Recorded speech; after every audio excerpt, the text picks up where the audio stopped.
আজ আপনাদের সাথে একটা ভয়ঙ্কর অভিজ্ঞতার কথা বলি। সময়টা আনুমানিক ২০০৫ কি ২০০৬ এর প্রথম দিকের। তখন সবেমাত্র আমি এমবিবিএস পাস করেছি। আমার প্রথম ডিউটি পড়েছিল কলকাতার এক প্রত্যন্ত অঞ্চলের মধ্যমগ্রাম গ্রামীণ হাসপাতালে। হাসপাতালটি গ্রামের প্রান্তে, বেশ নির্জন এলাকায়। হাসপাতালের বয়স বেশ পুরনো, আর সেখানে গুজব ছিল যে প্রায়ই অদ্ভুত কিছু না কিছু ঘটনা ঘটত। কিন্তু আমি কখনো বিশ্বাস করতাম না এসব কথা। সেই রাতে আমার ডিউটি ছিল রাত ১টা থেকে সকাল ৭টা পর্যন্ত। তো যাই হোক, রাত তখন প্রায় ১টা। সবকিছু শান্ত ছিল। কিছু রোগী ঘুমাচ্ছিলেন, কিছু কর্মচারী নিজের কাজ নিয়ে ব্যস্ত ছিলেন। হঠাৎই হাসপাতালের ৩ তলার করিডোর থেকে একটা অদ্ভুত শব্দ আসতে লাগলো। প্রথমে ভেবেছিলাম হয়তো কোনো রোগীর সমস্যা হয়েছে, তাই আমি সেদিকে এগোলাম। ৩ তলার করিডোরে গিয়ে দেখি চারিদিকে অন্ধকার, একটাও লাইট জ্বলছে না।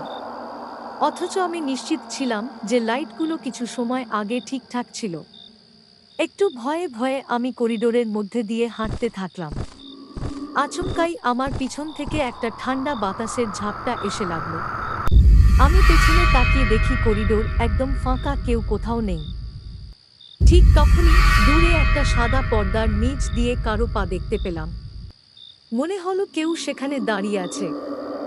সাহস করে আমি সামনে এগিয়ে গেলাম, কিন্তু যখন পর্দার কাছে পৌঁছালাম, দেখি সেখানে কেউ নেই। এবার সত্যিই আমার শরীর শিরশির করতে লাগলো। মনে হলো যেন কেউ আমার দিকে তাকিয়ে আছে। ঠিক তখনই হাসপাতালের পুরনো ঘড়ির ঘণ্টা বেজে উঠল ঢং ঢং করে।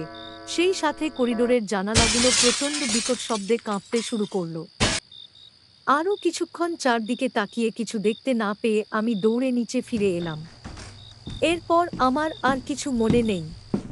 তার পরদিন সকাল বেলা এক রোগীর বাড়ির লোকজনের কাছে থেকে জানতে পারলাম, বছর কয়েক আগে হাসপাতালের ঠিক এই ৩ তলার করিডোরেই এক রোগীর রহস্যজনকভাবে মৃত্যু হয়েছিল।